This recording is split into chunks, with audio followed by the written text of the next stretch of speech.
telefone não deu. Boa tarde, então, pessoal. Hoje a gente está no nosso terceiro programa do Aqui e Já. E como ontem foi o Dia do Orgulho Gay, né, a famosa revolta de Stonewall, e a Unipampa também estava promovendo um evento que era a Universidade Fora do Armário, que é um evento que já acontece em várias universidades do Brasil, e essa semana foi a primeira edição aqui na Universidade Federal do Pampa. Nosso programa ia aproveitar essa temática, então, para discutir a questão do movimento LGBTQ+, na fronteira, mas infelizmente 3 dos nossos convidados tiveram um contratempo. A gente só está contando hoje então com a presença do professor Igor, que está aqui do meu lado. O Igor é professor aqui da universidade, ele estuda essas questões de gênero e foi também um dos idealizadores do evento que aconteceu ontem. Então, Igor, professor, muito bem-vindo, obrigada pela presença. E então, assim, acho que a gente vai fazer um programa um pouco mais jogo rápido, né? A gente vai tentar ainda trazer esse programa como o pessoal viveria, né? Porque eu acho que é um tema muito importante, principalmente aqui na fronteira. Que talvez, como tu não é daqui, tu não saiba, a gente tem toda a questão muito ligada também à homofobia, ao machismo, à cultura do gauchismo e tal. E a gente teve, inclusive, há uns 4, 5 anos atrás, se não me engano, um CTG queimado, incendiado criminalmente, porque iria acontecer nele um casamento homoafetivo. Então, é muito importante essa luta aqui. Mas eu queria que tu contasse então como é que foi o evento, também o que tu pesquisa, também para o pessoal que não acompanha, por que essa semana era a Semana do Orgulho LGBTQ+, e, enfim, falar um pouquinho pra gente, assim, só pra gente não perder o programa e o pessoal também saber um pouco mais, tá? Em primeiro lugar, obrigado por terem convidado, assim, eu acho que é muito representativo a gente estar aqui, né, na Universidade Federal, no palco de onde aconteceu o evento ontem, quinta-feira, né, para falar sobre a vivência LGBTQ+, aqui na fronteira. E também eu acho que ao longo desse programa a gente pode aproveitar para falar o que foi discutido, né, o que a gente teve também já, assim, de uma primeira noção de resultado a partir do evento que nós realizamos. Mas, inicialmente, eu queria destacar o quanto, sim, é importante que talvez haja uma nova edição desse programa, porque, em termos até de representatividade, né, eu acho que é importante, sim, que os demais convidados que foram escolhidos, eles estejam presentes para falar justamente sobre as vivências desses outros grupos, né, que fazem parte da comunidade LGBTQ+, e principalmente por serem pessoas que já estão há mais tempo aqui na fronteira, né. Eu sou um professor que ingressou aqui na Unipampa o ano passado, somente, então, assim, eu ainda estou me familiarizando, né, com a realidade e entendendo um pouco das consequências que se coloca por estarmos, né, nessa região que ainda tem traços de conservadorismo e de autoritarismo fortes, né. Bom, falando da idealização do evento, fico muito feliz de dizer que ele veio justamente dos nossos alunos, né. Há um mês atrás, quase 2 meses atrás, um dos nossos alunos do curso de Direito, Lucas Ávila, ele entrou em contato comigo e com outros 2, uma professora dele, especialmente a professora aqui do nosso curso de Direito, a professora Amanda Oliveira, questionando que então não vai fazer nada em comemoração, né, ao orgulho. E aí ela disse, não vamos, nós podemos fazer. E aí, sabendo disso, ela entrou em contato comigo com o professor Flávio Nascimento, que é do curso de Relações Internacionais. Então, foi um projeto que foi apoiado por 3 cursos da Unipampa e ele se reverberou em toda a universidade, né? Nós tivemos apoio da direção do campus, trazemos nossos palestrantes de Porto Alegre, né, que vieram falar, né? Nós tivemos aqui representantes da Marcha das Mulheres, do movimento feminista, tivemos representantes do próprio movimento Universidade Fora do Armário, que é um movimento, como você disse, já idealizado há mais de 10 anos e que já acontece em outras instituições, em outros lugares, e a gente pensou justamente, quando o Lucas entrou em contato conosco, de realizarmos esse evento com esse nome para que pudesse ser justamente um evento que não acontecesse uma única vez, que tivesse então justamente uma periodicidade, que ele acontecesse pelo menos anualmente, sempre no mês de julho, em comemoração ao orgulho, né? E aí nós tivemos também um retorno muito positivo dos alunos que participaram como comissão organizadora, né? E um deles, que é o aluno Iwan, ele faz parte do Consune, que era um dos convidados. O Lucas e o Iwan, né? Não puderam estar aqui hoje. Ele faz parte do nosso Consune aqui na universidade e ele voltou justamente na quinta-feira, no primeiro dia do evento dessa reunião do Consune, com uma notícia muito positiva, que ele expôs, né, divulgou o evento que estava acontecendo lá, divulgou lá o evento que estava acontecendo aqui, e a nossa, até então, pró-reitora de extensão, que agora é a nossa vice-reitora, a professora Nádia, comentou que achava a iniciativa muito louvável e que indicou que a gente pudesse, talvez, registrá-lo novamente como um programa de extensão, para que assim a gente pudesse não só replicar em outros campos da universidade, né, da Unipampa, a ideia da universidade fora do armário, né, mas também que a gente possa fazer ações mais efetivas ao longo do ano, que não fiquem tão vinculados só a uma atividade pontual num período assim, dentro de cada ano específico. Assim, então, para quem está acompanhando, a Unipampa ela está em 10 campos, 10 cidades, e essa edição aconteceu pela primeira vez no campus Santana do Livramento, né? Então, por isso a ideia é expandir para toda a universidade, muito bom. E lá a gente ficou sabendo de outras iniciativas que já acontecem também no campus de Jaguarão, mas que não tinham esse nome, assim, então por ser de universidade fora do armário. Então, por ser um movimento que já existe em outras universidades, eu acho que essa foi a intenção da Nádia, né, de que isso pudesse então ser reverberado para os outros campos da Unipampa. Então a gente ficou muito feliz com isso, eu acho que é um começo muito significativo, né? O que eu tenho que dizer já com relação aos resultados mais gerais do evento, assim. Nós ficamos muito felizes com a qualidade do debate de quem estava aqui. Nós inclusive tivemos a presença do deputado estadual Jefferson Fernandes, que veio aqui falar em nome também, que ele né, faz parte da comissão especial, né, na Assembleia Legislativa do Estado do Rio Grande do Sul, da Comissão de Direitos Humanos e tal, e Cidadania. Então, eles discutem também essa pauta LGBT lá. Então, a gente teve uma representatividade muito grande. Assim. Tivemos falas voltadas à comunidade trans aqui na fronteira, falas vinculadas, então, à questão da mulher, dos feminismos, da questão da condição lésbica, também aqui na região e no país como um todo, né, falando mais da marcha das mulheres. E tivemos falas também voltadas à teoria queer, à questão da identidade gay, como que isso está sendo posto hoje em dia. Uma questão muito importante de se dizer é que parece que essa sopa de letrinhas as pessoas nunca entendem o que está sempre surgindo uma coisa nova, né?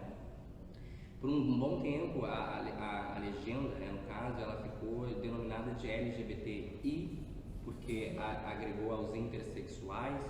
Aí depois de um tempo eles mencionaram assim, a gente não faz uma distinção biológica, né, de macho, fêmea ou intersexo. Então acho que o I, ele, obviamente que ele tem que estar presente, mas ele não tem essa ele não trabalha diretamente com o que o movimento discute, que é a identidade de gênero, né, que é você pensar a sua condição enquanto homem, mulher ou transgênero, né, ou não binário na sua constituição de gênero, que é algo que vem de uma construção social que está, então, na nossa, digamos assim, na nossa mente, né, que não está vinculada à nossa genitália, e também as questões de sexualidade, né, então, que é justamente o teu lado mais afetivo, assim, a quem você deseja, né, você tem atração, aonde o seu desejo sexual se coloca, né, com relação ao outro. Então a gente teve debates nesse nível, assim, sabe, inclusive sexta tarde nós tivemos a presença da psicóloga Raquel Hurtado, que veio falar justamente disso, a condição do sujeito em caráter de gênero e na pluralidade do amor. Então, assim, o quanto a gente tem que estar aberto para pensar sobre essas questões do que é o amor, né, e quanto o amor ele pode estar projetado, né, e se manifestar dentro de diversas formas, assim. E o que a gente discutiu muito interessantemente é por que essa diferença em termos de gênero ou de sexualidade ela choca tanto. Por que o diferente choca tanto, né? E uma das questões que a gente colocou aqui, e que foi muito bacana, essa mesa com a psicóloga, foi uma roda de conversa com alunos, né? Nós tivemos em torno de 20 alunos aqui, também destacar a participação do IFSU, né? Nós tivemos a presença do NUGED aqui com a professora Carolina e os alunos do NUGED que vieram participar e também prestigiar o evento, né? Que é um grupo muito significativo no IFSU, que discute as questões de gênero e sexualidade, um espaço importante para os alunos de lá. E nessa roda de conversa especificamente, nós conversamos sobre isso, assim, sobre o porquê que o ser diferente, né, ele choca tanto. E aí, a questão do gênero ou da sexualidade, ela é algo assim só que salta aos olhos. Por isso que a diferença é que choca mais. Mas não é só uma relutância, né, uma restrição ao diferente em termos de gênero e sexualidade, mas uma diferença, uma restrição a tudo que é contra o normativo, tudo que está contra o que é legitimado, o que é o dominante, né? Então que é visto assim como marginalizado, como que nós comentamos no evento, os corpos subalternos, né? Que tem, digamos, talvez um direito a uma subcidadania, né? Que não tem direito à cidadania do cidadão a médio, classe média, aquela coisa toda que nós entendemos, né? Então essa fala foi muito importante com relação a essas violências contra a comunidade LGBT. Nós tivemos a participação do Sebastião, né, aqui, do movimento, né, do Transribeira, lá da universidade, e a Nicole, né, do Transribeira, que inclusive eles mencionaram aqui que eles estão buscando essa unicidade, né, unir os grupos para ter mais representatividade. E foi muito bom, assim, não só para quem estava presente para ouvir sobre, mas também para a própria comunidade nossa, né? Eu acho que a comunidade LGBT também se conhece pouco, né? E às vezes a gente precisa também ouvir do outro, das inquietações que passam ao outro, para também pensar uma união do próprio movimento, né? A gente discutiu muito isso também, o quanto teve uma foto muito significativa que foi compartilhada nas redes do pessoal que fazia parte do grupo, do evento, né? Que era uma imagem do gay imenso, assim, narcísico, aí depois a lésbica um pouco mais subjugada, aí depois o bissexual invisibilizado, porque é aquela pessoa assim, você é bissexual porque você é, não, eu sou heterossexual, né? Fica naquela condição assim que eu não vou nem me identificar nisso. E o travesti ou transexual morto. Então, por isso, assim, né, a taxa de mortalidade dos trans no Brasil é de 35 anos. Então, nós apresentamos um curta-metragem que expunha isso. O pessoal se emocionou, bateu palma. Então, assim, a repercussão do evento, que eu já poderia te dizer, ela foi muito positiva em termos da qualidade para uma primeira edição. Mas a gente sentiu que faltou público, sabe? Faltou a universidade, talvez, os demais professores, a própria comunidade. Eu não sei se foi também questão de divulgação, é a primeira edição, né? Às vezes as pessoas precisam começar a conhecer. Então, por isso que a gente está feliz com a ideia de ser um programa que aconteça regularmente, para que daí as pessoas vão ficar pensando, é UFA, vamos no UFA e tal. Então, assim, a gente sentiu em determinados momentos que a gente estava falando para nós mesmos coisas que a gente já sabia. E as pessoas que precisavam estar ouvindo não estavam aqui, né? Então, assim, a gente já pensa em estratégias para vincular alguma atividade acadêmica, para que os alunos que não necessariamente tenham interesse nessas questões de LGBT, que pelo menos eles estejam presentes para ouvir e para começar a entender um pouco o que é, né? E para tentar, em determinados momentos, perceber assim, por que falar sobre isso é tabu? Por que eu não consigo naturalizar a vivência de outras sexualidades ou de outras constituições de gênero diferentes da minha? Né? Por que eu não consigo... Aí uma das coisas que vieram, que surgiram, que foi muito interessante, numa roda de conversa que nós tivemos, que eles mencionaram assim, eu vou... no Dia dos Namorados, que aconteceu agora, eu e a minha namorada, né, uma das meninas lésbicas que estavam aqui, ela mencionou assim, nós reservamos ligamos para um restaurante, nós gostaríamos de reservar né, para Dia dos Namorados aí. E aí ao telefone ela disse, você e seu namorado, ou seu marido, seu esposo, querem que horas, né? Ela disse, não, a namorada, nós vamos tal hora. E aí disse que ela chegou lá no restaurante com confetes e serpentinas, assim, tipo, nossa, estamos muito felizes que vocês estão vindo aqui. E aí ela ficou chocada, porque ela disse assim, gente, eu não quero holofote, né?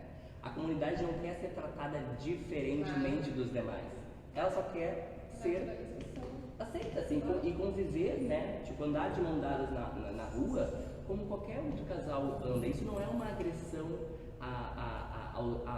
aos bons costumes, né? Você vê uma demonstração de carinho ou afeto singela de qualquer pessoa, né? Às vezes até de mãe e filho, de pai e filha, e isso é uma coisa assim que não agride aos nossos olhos. Mas por que agride quando eu vejo dois homens, né, de mão dada, ou quando eu vejo uma mulher e um homem trans, tipo, fazendo um carinho assim, se tocando de leve, assim, que é uma coisa que qualquer outro casal cisgênero e heterossexual faz.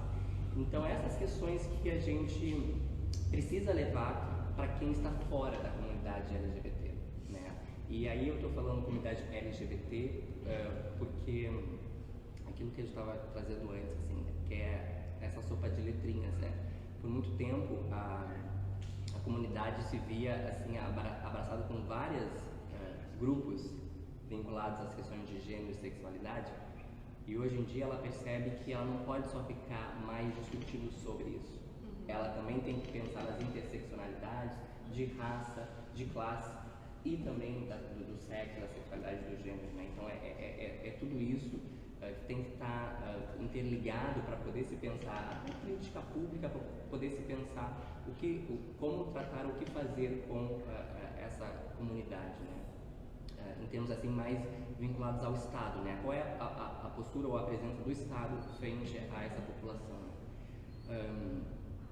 Então, o que da legenda que surgiu, e esse mais, né, ele é justamente o abraçar para essa condição dos não binários, né? Na nossa logo, a gente está dentro da Unipampa, desse símbolo da Unipampa, está a bandeira de todas essas. No começo ali a bandeira mais conhecida do movimento LGBT do arco-íris, mas na verdade ela é uma bandeira que surge no início muito forte com o movimento gay, né? Que não necessariamente é toda a comunidade. Então por isso ela não é a única bandeira que nós levantamos, né? Logo depois vem a bandeira vinculada mais às mulheres, ao lesbianismo, aos feminismos, depois as questões dos assexuados, a questão ali do azul e do rosa, dos transgêneros e transexuais, dos bissexuais. Então são as bandeiras todas que envolvem a comunidade. E esse mais é justamente isso, assim, é a presença dos assexuados, né? Que é uma coisa que não se discute. Né? Isso é uma sexualidade, a pessoa às vezes não manifesta nenhum desejo sexual e ela tem, né, assim, né, o direito de viver nessa condição, né? Então essas discussões, por exemplo, são discussões que nós não fizemos nesse primeiro UBA, mas são discussões importantes para a gente levar adiante, né? Para que a gente possa chegar a essas pessoas, né? Eu me lembro que a gente teve inscrição de 2 não binários aqui para o evento, mas eles pouco se manifestaram, né? Eu acho que tem essa dificuldade ainda também de se colocar, né, num grupo maior, assim, para falar, mas nós queremos que eles venham em algum momento, se sintam à vontade para falar, e é um pouco isso, assim, eu acho que o evento, ele teve muito esse marco representativo para a cidade, para o Unipampa. A primeira vez a gente nunca esquece, né, a festa em comemoração que teve ontem à noite depois do evento foi vinculada a isso. Importante destacar que nós tivemos a performance drag da Velma Real, que é uma drag do Rio de Janeiro, que veio especificamente para fazer uma demonstração dessa arte, que é uma forma de arte de resistência para a comunidade, né? Uma maneira então de você trazer a arte dentro da própria comunidade, né? No seio da comunidade LGBT, e para mostrar isso, assim, né? Porque o draguismo, ele é essa exacerbação, né, da figura masculina feminilizada, né, exposta como uma mulher, para justamente chocar, né? A arte, ela visa esse choque, né? Então por isso que tem essa coisa em excesso, né, no drag queen, para que cause esse estranhamento, né? Para que cause esse choque de identidades que é o que o movimento busca fazer, assim, né? Desestruturar, desestabilizar essas identidades fixas que nos dizem o que é ser mulher e o que é ser homem na sociedade, né? A gente fala isso de uma autora específica que foi a primeira a cunhar esse termo do queer, né? Da teoria queer, que é a feminista italiana Teresa de Lorenz. Ela vai falar nessa ideia das tecnologias de gênero, né? O que nos colocam como técnicas de viver ao longo da vida, que nós aprendemos desde muito cedo sobre como nós temos, qual é a nossa possibilidade, socialmente falando, de nos colocarmos como homem ou mulher, assim, né? O que vai nos influenciando a dizer assim, o que é possível você se manifestar socialmente em termos do que é ser homem ou ser mulher. Então isso vai nos, muitas vezes, para quem é homem, né, até cisgênero e heterossexual, afastando da sua feminilidade, né? Ou até a mulher, que talvez tenha uma postura mais, assim, né, impactante, assim, ou uma presença mais forte, se podando para ter essa visão mais do feminino, que é frágil, que é, então, assim, delicado. E isso é algo também que a gente quer avançar para próximos encontros, assim, poder falar mais sobre masculinidades e feminilidades, o quanto isso afeta, porque daí não pega só a questão do movimento LGBT, pega tudo que o movimento LGBT dentro da própria teoria queer trabalha, que é a questão de gênero um todo, que envolve os cisgêneros também, e os heterossexuais na questão da sexualidade. Então isso é algo que ficou do evento, né, como um documento que a gente quer criar, dizendo assim, o que é interessante para os próximos eventos que seja explorado mais. E o principal, eu acho que é isso, assim, a gente poder trazer essa discussão para pessoas que de fato precisam ouvir, e ouvir no sentido de entender, porque a gente está num momento agora que a gente não pode só mais querer ou se... como é que eu posso dizer? A gente, tipo assim,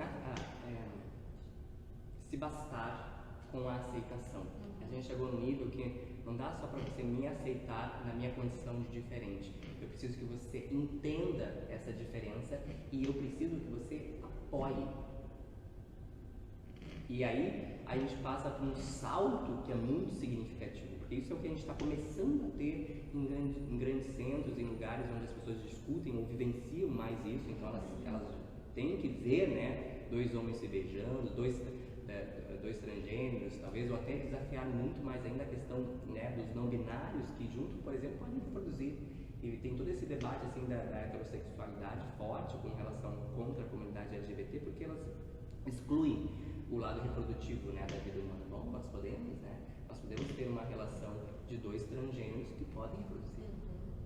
Né? Então ele desafia essa questão da reprodução como uma condição única e exclusiva do cisgênero heterossexual.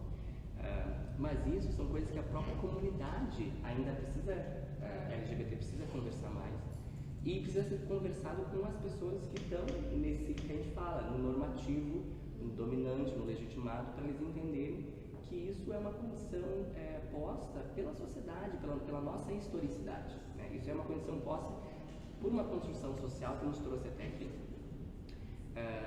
E aí eu queria finalizar, especialmente com relação ao movimento, porque eu trouxe essa ideia dessa sopa de letrinhas, né? Então esse mais está representando toda essa outra comunidade que ainda está invisibilizada para a própria comunidade em alguns momentos. E o que ele entra então até substituindo o I, né, no sentido, porque ele vai falar sobre a vivência queer, né? O que é o queer, né? E o queer é essa condição de vida do diferente. É você pensar justamente o quanto a identidade gay já se transformou numa identidade que está dentro do normativo.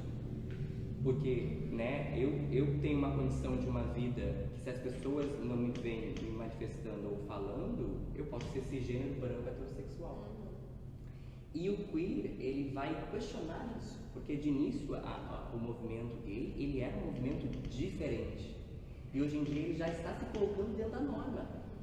Então ele não está mais questionando o normativo, o legítimo e o dominante. Ele está se colocando como mais um dentro dessa normativa e excluindo outros, como por exemplo as rusgas que nós temos dentro do próprio movimento, que diz assim, nós estamos, os relatos que a gente tem, né, da própria parada gay, que aconteceu né, semana passada em São Paulo, assim, a principal parada que a gente tem no Brasil.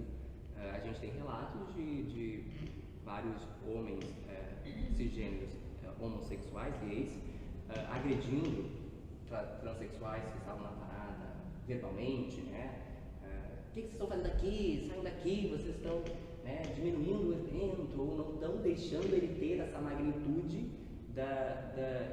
que a sociedade gosta de ter, que é aquela mulher lésbica feminina, né, que não agride aos olhos do heterossexual ou do cisgênero, que é o homem gay masculinizado, né? Então, isso é o que o movimento de início, né, surgiu para lutar contra, né, e que agora já está se legitimando para ficar dentro da norma, dessa norma.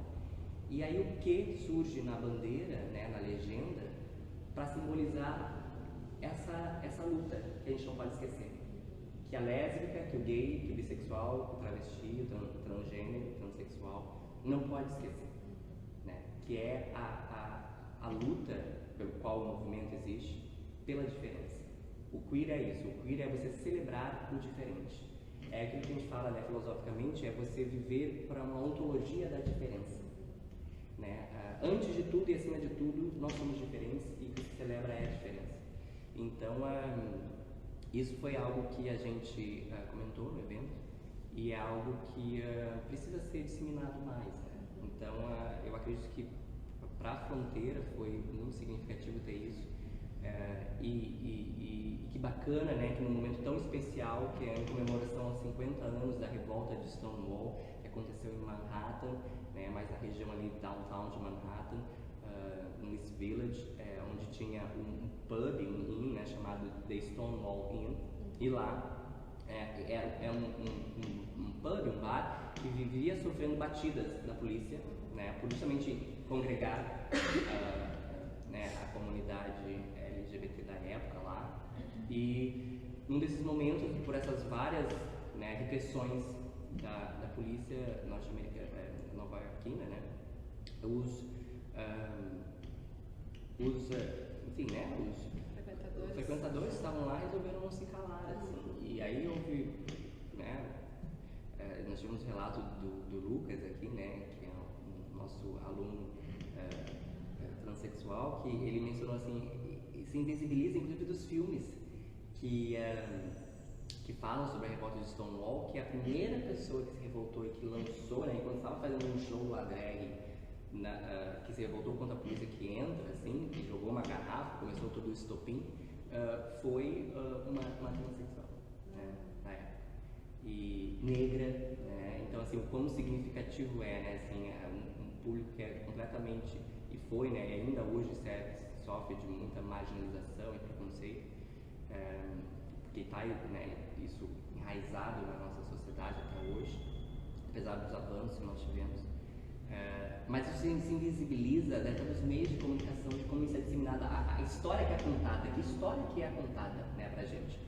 É interessante contar que foi lá um homem cisgênero, branco, dos olhos azuis, mas homossexual, mas que é só a sexualidade dele, ele parece como se fosse qualquer um de nós, assim, ele é muito similar a nós. Então, essa diferença, quando ela grita aos olhos, eu acho que por isso que o movimento hoje tem se dedicado muito à questão dos transgêneros, dos transexuais, dos travestis, porque eles atualmente, essa comunidade, elas atualmente, são os que estão questionando mais fortemente essa norma, né? Eles ainda estão vivendo essa condição do queer, que é o que muitos outros, né, militantes, né, dos outros grupos, eles já talvez esqueceram, assim, porque perceberam que foram abraçados pelas organizações.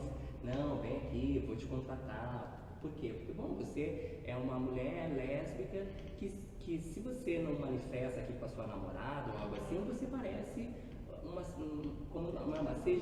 cisgênero heterossexual, então você não está nos agredindo aos olhos, então, a sua presença, né?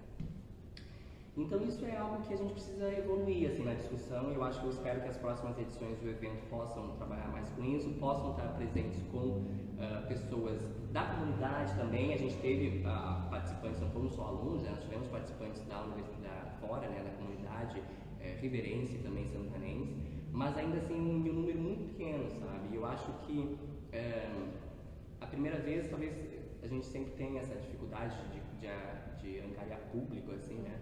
Mas a gente já pensou justamente em estratégias para que nas próximas edições a gente possa então, de fato, ter a presença de pessoas que em algum momento a gente imagina que queriam estar aqui, mas que ainda não vieram porque seriam taxados, né? O que vocês estavam fazendo lá? Né? Tipo, mas então você é gay, você é lésbica? O que é isso? Então você está querendo mudar de gênero? O que você estava fazendo lá?